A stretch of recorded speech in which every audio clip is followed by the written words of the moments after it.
sunna fir ruku'i taswiyatu dhahrin wa unuqin. Halaman berapa? 43. 143 baris pertama. Wa sunnah fir ruku'i, dan disunnahkan di dalam ruku, taswiyatu dhahrin wa unuqin, disunahkan oleh menyamaratakan punggung dan leher, bi an yamuddahuma, dengan bahwa memanjangkan oleh seseorang akan leher dan punggung, hatta yasira, sehingga menjadi keduanya leher dan punggung, kasofihatil wahidati, yaitu seperti papan yang satu, yakni satu papan. Lil ittiba'i, dalilnya karena mengikuti Nabi Muhammad sallallahu alaihi wa alihi wa sahbihi wasallam. Wa ahdhu rukbatayhi, dan disunatkan memegang dua lututnya seseorang, ma'anas bihima, serta menegakkan dua lututnya, wa tafriqihima, dan merenggangkan dua lututnya, bikafaihi, memegangnya dengan dua telapak tangannya, ma'a kashfihima, disertai membuka daripada dua telapak tangan, wa tafriqati asabi'ihima tafriqan wasatan, dan merenggangkan jari-jari dari dua telapak tangan dengan renggang yang sedang. Wa qawlu subhana rabbiyal azim wa bihamdihi salasan, dan disunatkan mengucapkan, membaca subhana rabbiyal azim wa bihamdihi salasan, padahal 3 kali. Lil ittiba'i, karena mengikuti Rasulullah sallallahu alaihi wasallam. Wa aqallu tasbihi fihi wa fi sujudi marratun, adapun minimal baca tasbih pada ruku dan pada sujud yaitu 1 kali saja jadi, walau binahwi subhanallah, sekalipun tasbihnya yaitu dengan seumpama bacaan subhanallah. Wa aksaruhu ikhda asyarata, dan adapun paling banyaknya tasbih yaitu 11 kali. Wallahu a'lamu bishawab. Segini. Saudara-saudara sekalian yang mulia, malam hari ini kajian kita akan membahas tentang sunnah ruku. Bahasa singkatnya, cara ruku dengan sempurna. Inilah yang kita mau bedah.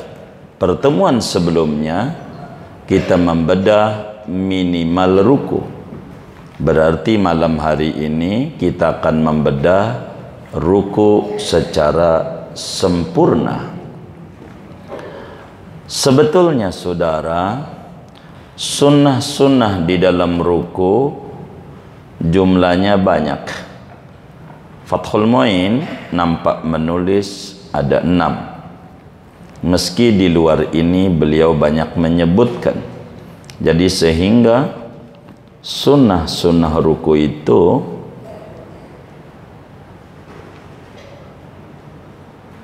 ada 11 sunnah ruku. Di ruku doang tuh, belum rukun-rukun yang lain. Ada sunnah sebelum ruku, dan ini kita nggak bedah.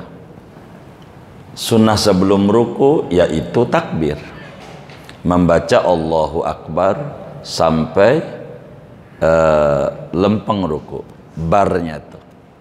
Kedua, ngangkat tangan. tangannya. Jadi ngangkat tangan ini bareng sama takbir. Kufuwan ahad, Allah. Kalau udah sampai atas tangan kita, turun pundak kita menjadi ruku. Itu dua sebelum ruku. Dan sunnah ketika ruku, ini materi kita. Wa sunnah fir ruku, disunatkan di dalam ruku. Ini namanya ketika ruku. Mana yang disunahkan ketika ruku? Satu, taswiyatu dhahrin wa unuqin. Sunnah kita punggung dan leher dan pala dan leher sejajar. Sunat punggung dan pala kita, leher bahasa kitabnya, sejajar. Jadi nge-L gitu. Tahu nge-L? Kayak huruf L. Begitu. Nyiku, diri, lempeng. Jangan nunduk sekali, makruh. Jangan endongak palanya, rada ke atas, makruh. Nunduk sekali, makruh. Naik, makruh. Sunatnya lurus, lempeng. Sunat kita lempengin sehingga laksana punggung kita sama leher sama pala kayak satu papan. Saking apanya? Saking ratanya. Saking rata. Lempeng tuh. Itu sunat. Jangan nunduk banget palanya. Biar khusyuk, bukan begitu.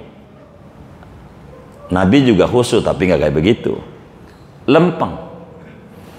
Dari mana diajarkan kita ruku supaya lempeng? Sunat ini, saudara, Imam Muslim di dalam Sahih Muslim meriwayatkan hadis daripada Sayyidah Aisyah radhiyallahu ta'ala anha, seorang sahabat Nabi, anak sahabat Nabi, sekaligus istrinya Nabi kita Muhammad sallallahu alaihi wasallam, Sayyidah Aisyah bintu Siddiq, putrinya Sayyidina Abu Bakar. Kata Sayyidah Aisyah di dalam Sahih Muslim, kana Rasulullah sallallahu alaihi wasallam idza raka'a lam yushkhis ra'sah wa lam yuswibhu wa kana walakin baina dhalik.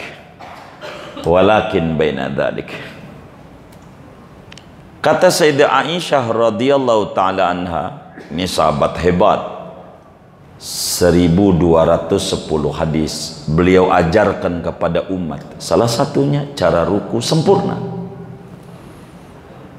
Kata Sayyidah Aisyah, Rasulullah sallallahu alaihi wa alihi wasallam bila mana beliau ruku, dia tidak mengangkat kepalanya, tidak ke atas, walam yuswibhu, dan tidak nurunin juga, begini enggak, walakin baina dzalik, tapi antara turun sama naik.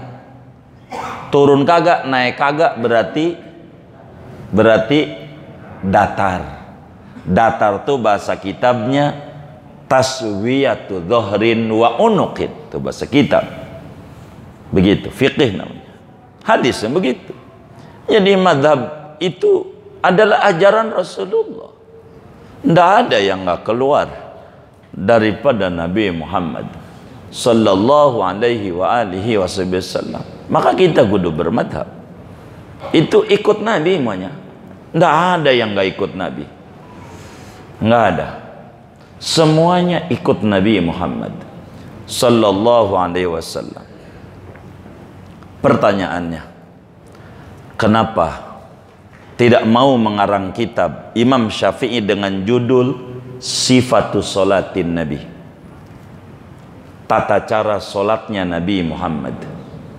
Kenapa Imam Syafi'i nggak mau buat judul itu? Ini ketawaduan ulama. Ilmu Rasulullah itu banyak. Ilmu Rasulullah itu banyak. Sahabat Nabi itu seabrek 124.000 orang. Sahabat Nabi. Nah, belum keserap semua. Begitu. Maka ulama jujur, fiqih madhab Syafi'i, nggak ngomong tata cara sholat Nabi, nggak. Maka ada buku beredar, judulnya Tata Cara Sholat Nabi, ditulis oleh Muhaddisul Asri, Syekh Nasiruddin Al-Albani. Ini judulnya kurang. Judulnya harus dilengkapi. Tata Cara Sholat Nabi Madhab Al-Albani. Begitu baru benar. Begitu. Karena bukan itu doang. Buku itu kecil. Dan hadis Bukhari aja ada 10.000 hadisnya, kurang lebih 9.000 sekian. Sahih Muslim 9.000 sekian. Itu dikit. Banyak hadis Nabi. Maka ulama itu tawadhu. Begitu tawadhu'nya ulama-ulama madhab. Maka dalam madhab Malik, madhab Hambali, madhab Abu Hanifah, madhab Syafi'i, ini data ilmiah yang mereka dapat. Begitu saudara. Jadi kenapa kita disuruh meluruskan? Emang nabinya begitu. Begitu. Fiqh. Yang kedua, makanya di sini disebutin lil ittiba'i. Dalilnya mana? Tuh fikih begitu. Karena mengikuti Nabi Muhammad sallallahu alaihi wasallam pada hadis sunnah fi'liyah, perbuatan Nabi. Kata Siti Aisyah, Nabi itu kalau sholat enggak naik, enggak turun, tapi antara itu datar. Begitu cara rukuknya. Jangan pala kita turun banget, nunduk banget, udah kayak ya, kayak jangan. Dua, sunnah ruku ketika dalam ruku. Sebetulnya udah 3 ini menuju 4, karena ada sunnah sebelum ruku 2 tadi, takbir sama ngangkat tangan. Begitu. Tapi itu sebelum ruku. Dalam ruku nih 2, wa ahdu rukbataihi, sunat kita memegang lutut, telapak tangan kita, telapak tangannya ditempelin di lutut. Telapak mana telapak tangan? Bukan, ada 2 ini. Ada dalam jari, ada telapak tangan. Telapak tangan ini namanya kaf. Ini namanya butunul asabi, bagian dalam jari. Ini dhahrul asabi. Kalau ini buntung, masih ada telapak tangan. Begitu. Jadi telapak tangannya ditempelin di lutut. Ditempelin. Dari mana dalilnya? Bahwa telapak tangan ini kalau ruku pengen sempurna, kudu ditempelin di lutut. Saudara, Imamul Bukhari di dalam Sahihul Bukhari-nya, juga Imam Abu Dawud meriwayatkan hadis di dalam Sunan Abu Dawudnya dari Sayyidina Abi Humaid As-Sa'idi radhiyallahu ta'ala an,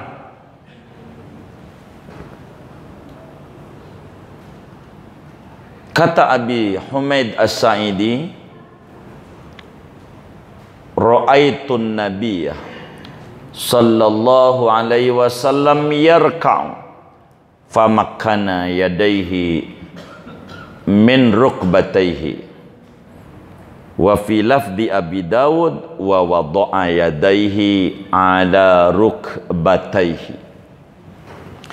Kata Abi Humaid As-Sa'idi, saya lihat dengan mata kepala saya Rasulullah sallallahu alaihi wasallam ruku lalu menempelkan dua tangannya di lututnya, maknanya dua telapak tangannya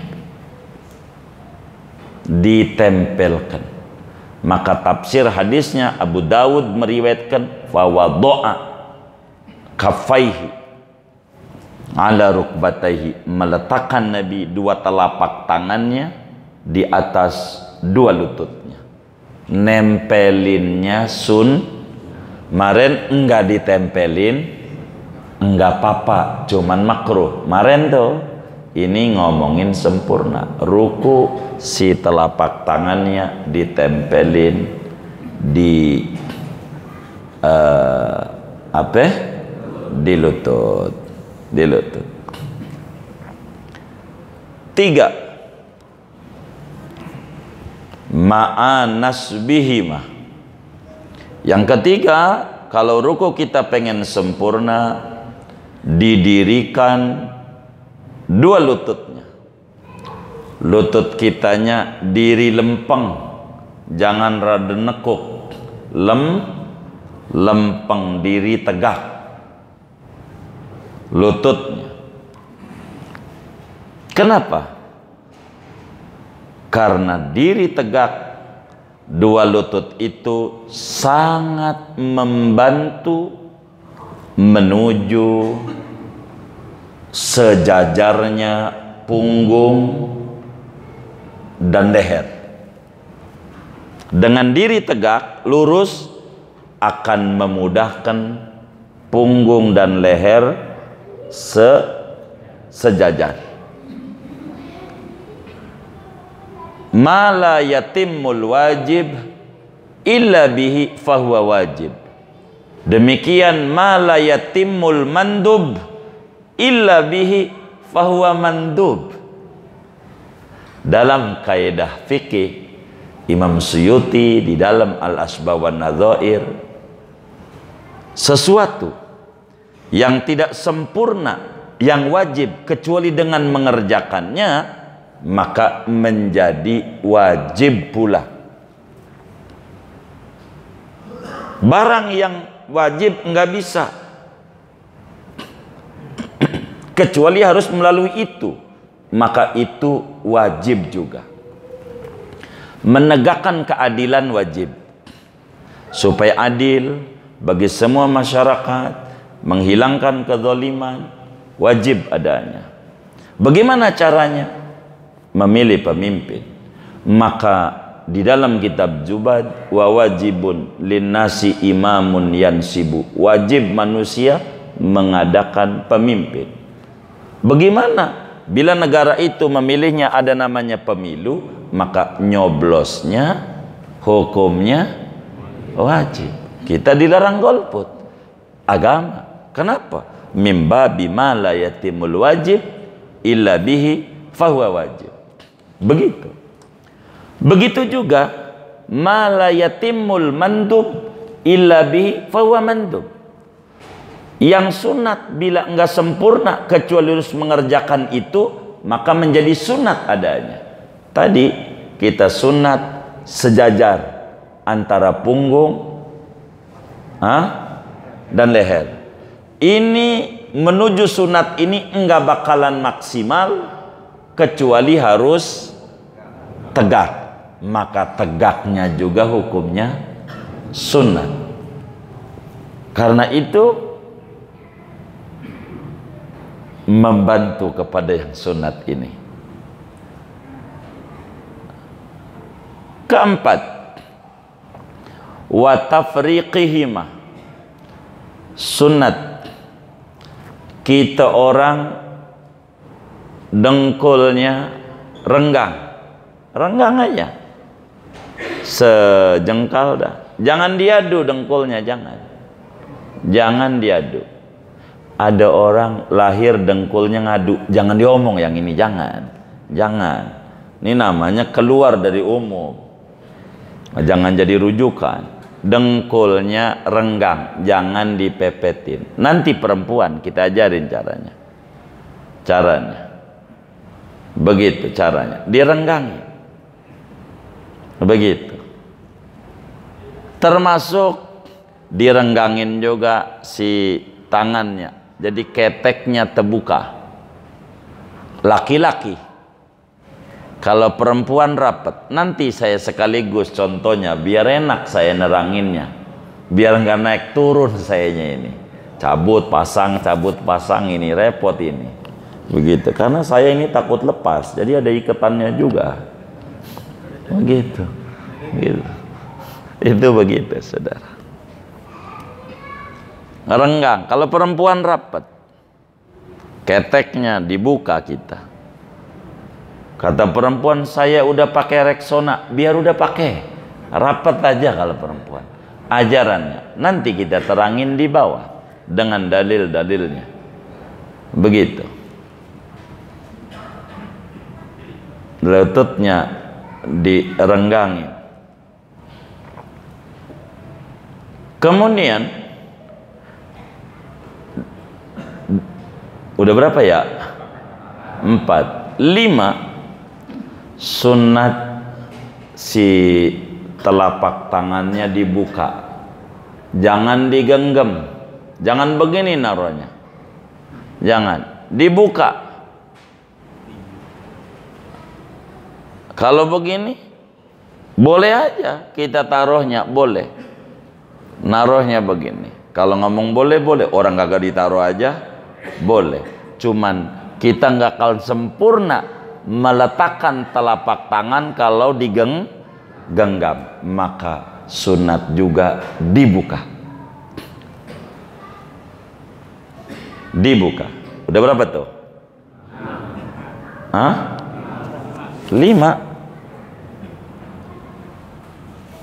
Keenam, jarinya sunat direnggangkan. Beda sama sujud. Jarinya sunat direnggangkan. Tafriqan wasaton, renggang yang sedang, enggak renggang banget, enggak rapet banget. Jarinya, posisi jarinya renggang dikit, jangan lengket. Dari mana dalilnya? Imam Ibnu Hibban di dalam kitab Sahih Ibnu Hibban, kumpulan hadis-hadis sahih. Begitu juga Imamul Baihaqi di dalam kitab sunannya dari sahabat Nabi Muhammad sallallahu alaihi wasallam, Sayyidina Wa'il bin Hujr radhiyallahu ta'ala an, kata beliau, kana Rasulullah sallallahu alaihi wasallam idza raka'a farraja asabi'ahu wa idza sajada dhammaha. Rasulullah sallallahu alaihi wasallam bila ruku, si telapak tangannya ditempelin di lutut dengan jari, renggang, merenggangkan Nabi jari-jari tangannya ketika ruku, enggak rapet, dengan renggang yang sedang. Manakala sujud, jarinya rapet. Kalau Nabi sujud rapet. Nanti kita ngomongin dalil di sujud. Kita ngomongin ruku dulu. Ruku renggang, sunnah.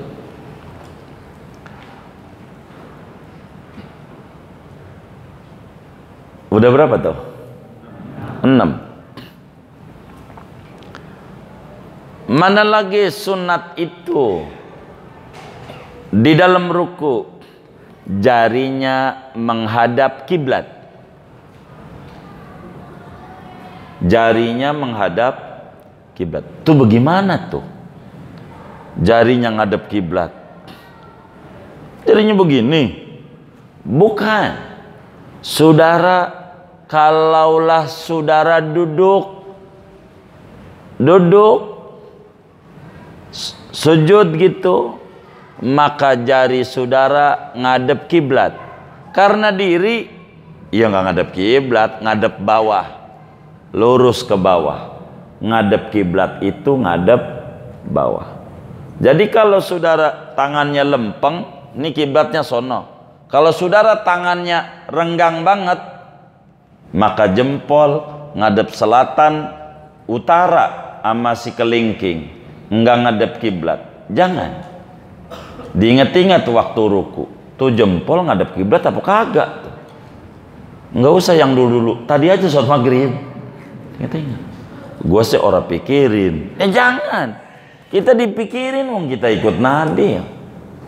Ikut Nabi. Dia jarinya sunat ngadep kiblat. Ngadep kiblat itu kalau duduk, sehingga kalau diri ngadep bawah. Ngadep bawah. Ngadep bawah. Begitu. Begitu. Ininya nih. Begitu renggangnya. Jadi kalau kita lempeng, semuanya enggak ada yang keluar. Kalau begini, renggang beneran. Jarinya lolos dari kiblat. Ini enggak ngadep kiblat. Ini enggak ngadep kiblat. Begitu. Utara selatan. Jari ini. Yang ngadep kiblat cuma 3 jari doang. Ini sunat, ini pada ngadep kiblat. Jadi sholat itu ganjarannya enggak ada yang sama. Tergantung sejauh mana menapaki ajaran Nabi saat sholat. Tergantung kita. Dan ini kita kudu benar-benar di dalam kita sholat ini, saudara. Mana lagi? Udah berapa tuh ya? 7, ya banyak. 8. Mana lagi sunat dalam ruku? Sunat dalam ruku itu matanya melek. Jangan merem. Matanya pura-pura merem. Mana handphonenya taruh di depan lagi, hilang.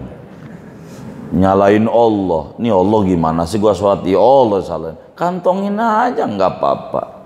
Begitu. Orang juga tahu handphonenya mereknya Cross. Nggak usah taruh di bawah. Ya, kantongin aja.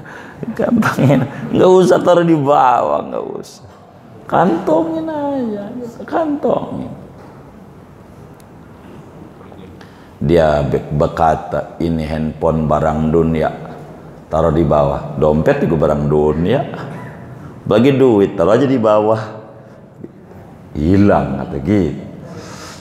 Nyari kantongin aja. Matanya melek, mata. Jangan merem. Jangan. Tuh orang buta bagaimana? Jangan diomong.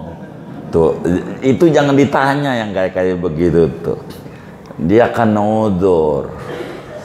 Namanya bukan materi kita. Jangan merem, jangan. Jangan. Mana lagi? Sunat ketika ruku, di samping matanya melek, memandang tempat sujud. Matanya lihat, fokus di mana jidat bakal ditempelin. Lihat itu. Jangan kemana-mana. Matanya lihat itu aja. Karena ini menolong menuju kekhusyuan. Fokus. Jangan lihat kemana-mana. Itu matanya karena nggak fokus, kayaknya karpet belum divakum ini, jadi pikirannya kemana-mana. Jangan. Jadi matanya melek memandang tempat sujud. Tempat sujud. Udah berapa tuh ya? 9. Wah, ke-10.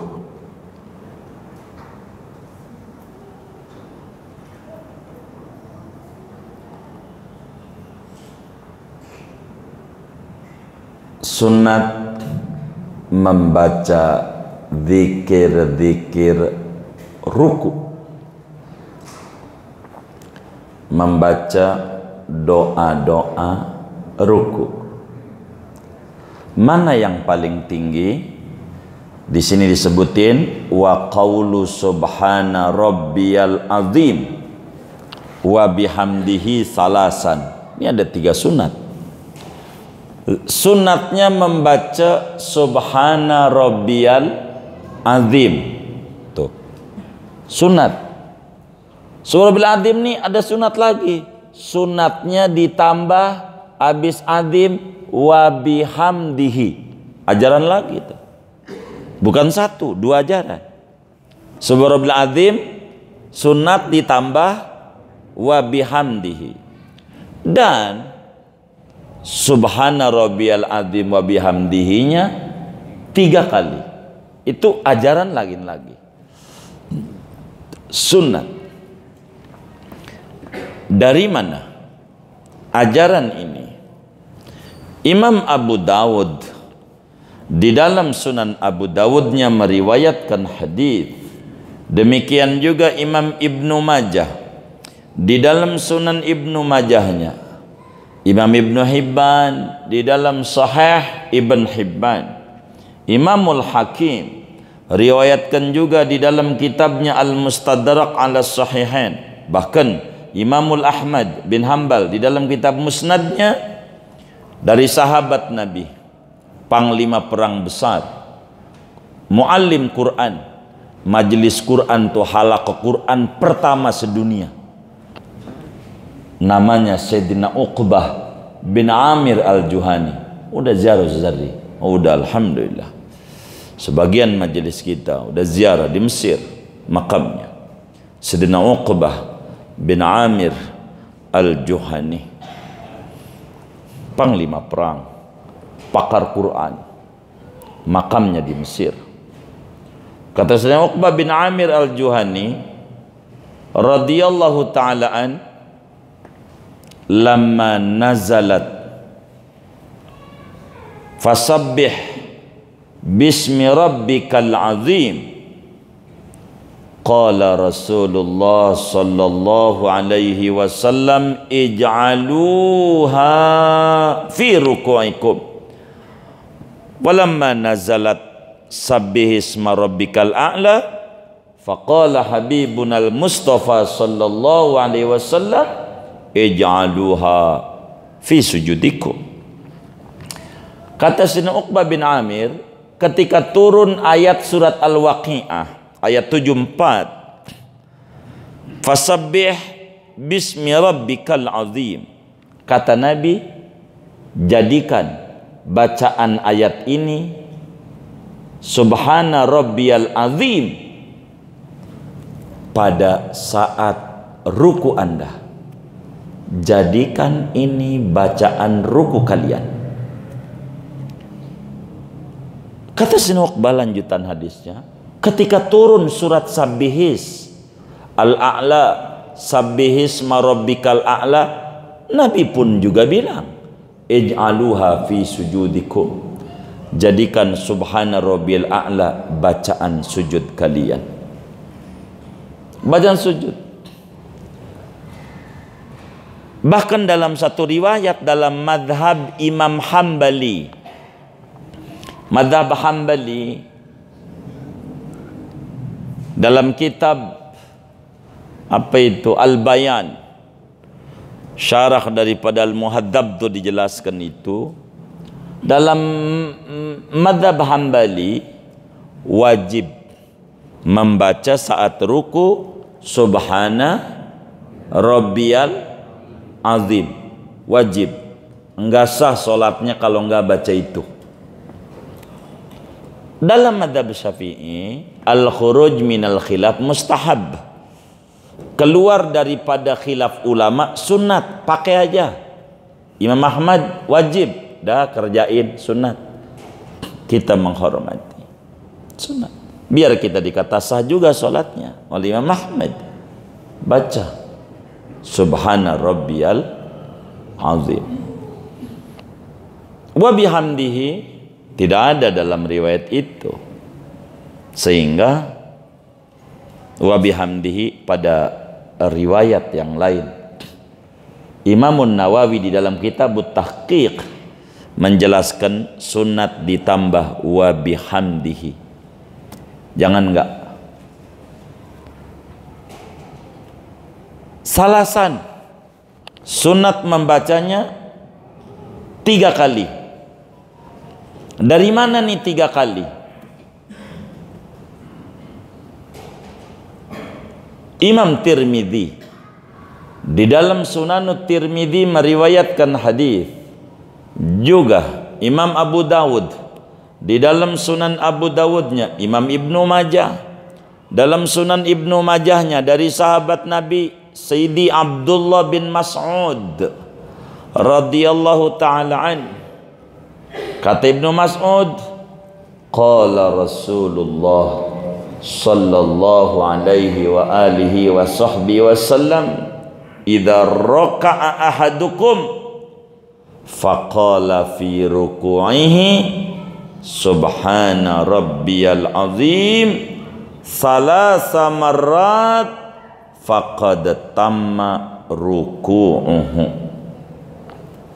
Bila seorang Anda mengerjakan sholat ketika ruku dan dalam rukunya dia baca Subhana Rabbiyal Azim 3 kali, maka sungguh sempurna rukunya.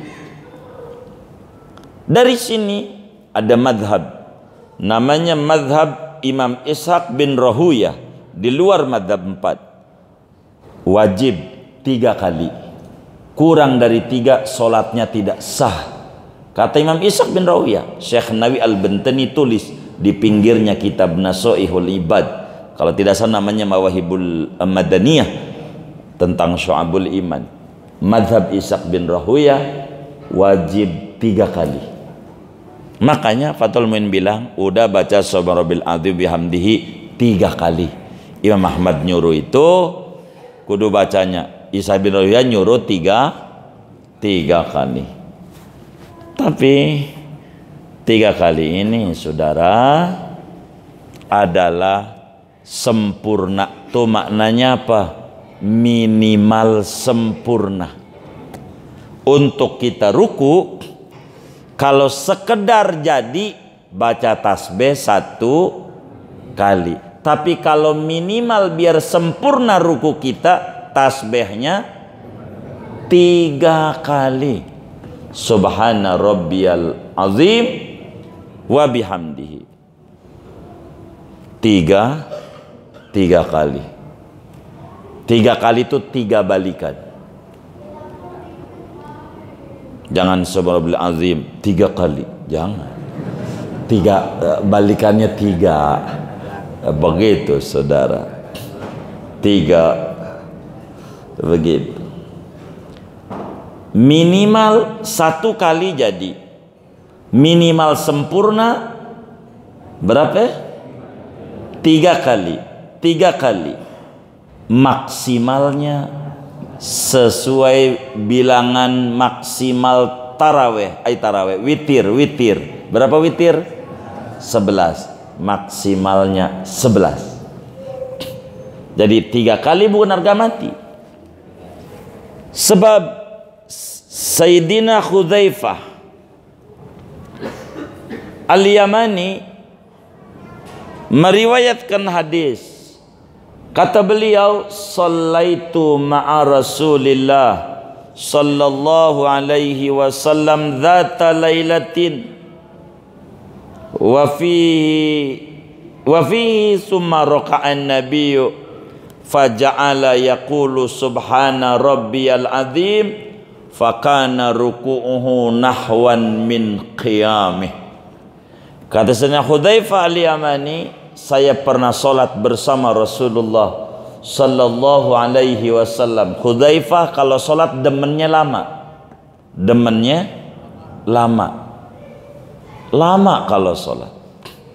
Maka dia pun salat bersama Rasulullah. Rasulullah ngimamin makmum yang demennya lama. Maka ketika ruku Nabi baca Subhan Rabbil Adzim seukuran dirinya Nabi. Diri baca Fatihah sama baca surat lama. 11. Rukuknya 11. Paling banyak 11. Ini kalau kita mau amalin 11 sendirian ya. Dirian. Kalau ama makmumnya kayak model Hudzaifah, makmum yang demen lama. Kalau yang model kayak begini nih, kayak gini nih, saya mau tanya, sholatnya pengennya lama apa cepet? Tuh yang tukang ngajinya aja pengen cepet. Begitu. Jadi 3 aja. Kalau jadi imam maksimal 3. Lebih dari 3 makruh. Kalau sendiri atau jadi makmum, baca tasbihnya jangan berhenti seberapa aja sampai imam bangun. Jangan jadi makmum tasbihnya 3, jangan. 3 bukan harga mati. Bagi makmum, kita udah 3 kali, imam belum bangun juga dari ruku, terus sampai 5 belum bangun juga, terus sampai 7 belum bangun juga, terus makmum sampai 9 belum juga, terus sampai 11 belum bangun juga, terus kalau belum bangun sampai bangun i'tidal. Itu makmum. Jangan ada bengong. Itu udah 3 kali monyong aja mulutnya. Ada nggak yang kayak begitu? Yang mana orangnya nih? Jangan kita, jangan. Terus saja baca. Terus saja baca. Tuh begitu saudara. Inilah sunnah-sunnah ketika ruku. Maka kata kitab kita, wa aksaruhu ihda asyrata, paling banyaknya 11. Sampai Imam Ghazali kalau sholatnya sendiri di dalam Bidayatul Hidayah 27 kali. 3 kali 9 27 kali ruku. Saya mau tanya, udah pernah belum tasbih ruku sampai 11? Dicobain biar diamalin dah ajaran Nabi muanya. Tapi jangan jadi imam. Begitu. Salat sendiri ruku 11, ntar sujud juga bakal diterangin 11 juga. Begitu. Yang lama. Begitu. Yang lama. Kita cobain ajaran Nabi insya Allah. Segini dah. Nah, jadi rukuknya gimana? Mumpung ada ibu-ibu, saya mau terangin beda. Saya harus cabut ininya. Atau tanya jawab dulu? Tanya dulu. Ada yang ditanya mungkin dari materi ini? Atau di luarnya sebelum doa silakan.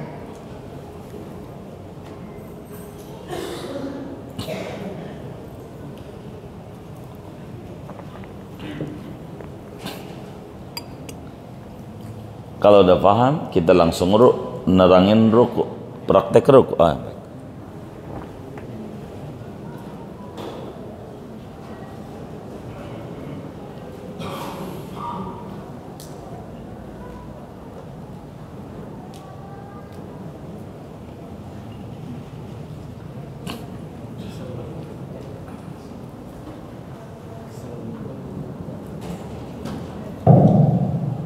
Assalamualaikum warahmatullahi wabarakatuh. Waalaikumsalam. Mungkin materinya yang lain.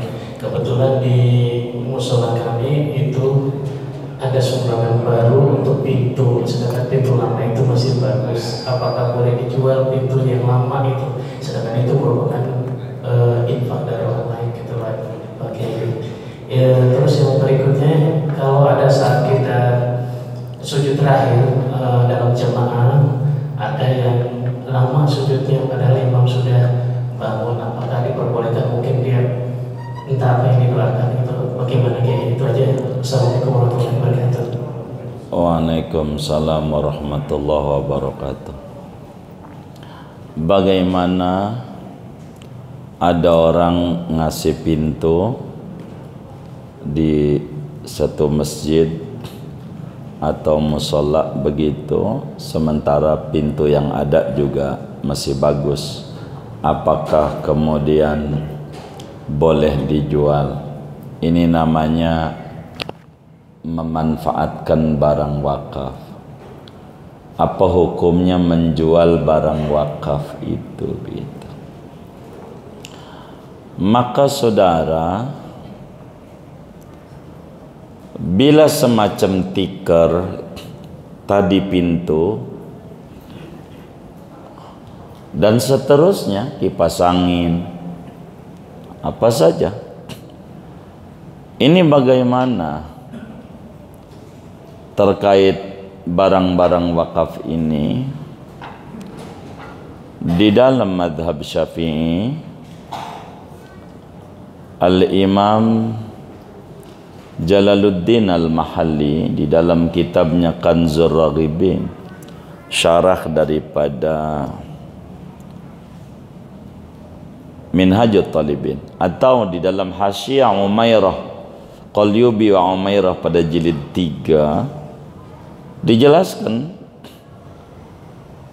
boleh saja dijual semacam pintu, semacam kipas angin, namun uangnya dibalikin lagi pada barang yang ada.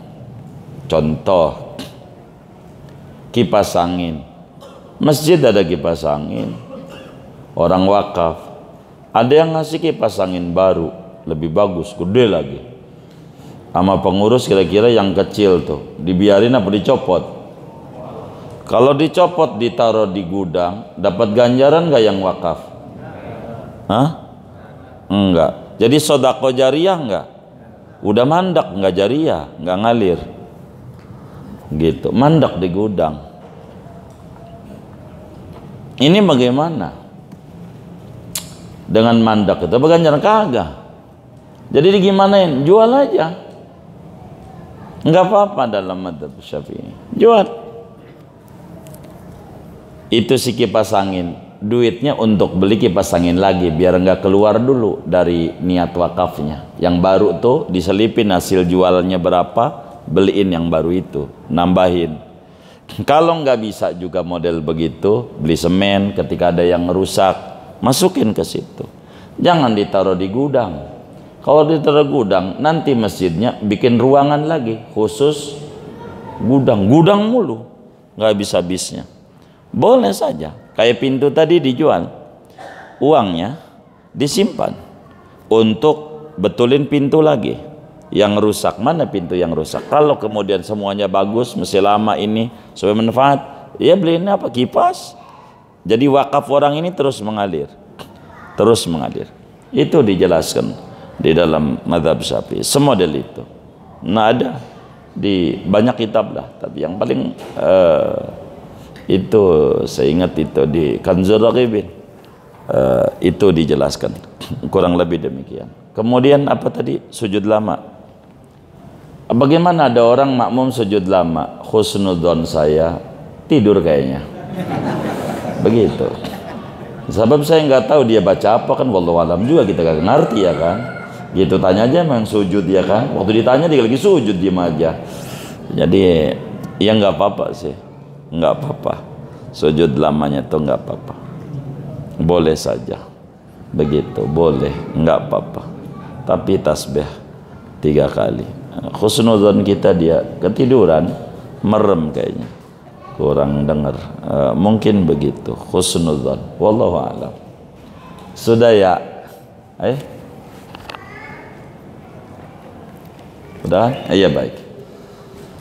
Saudara, ruku nih bagaimana? Saya harus nerangin ruku ya, biar rapi.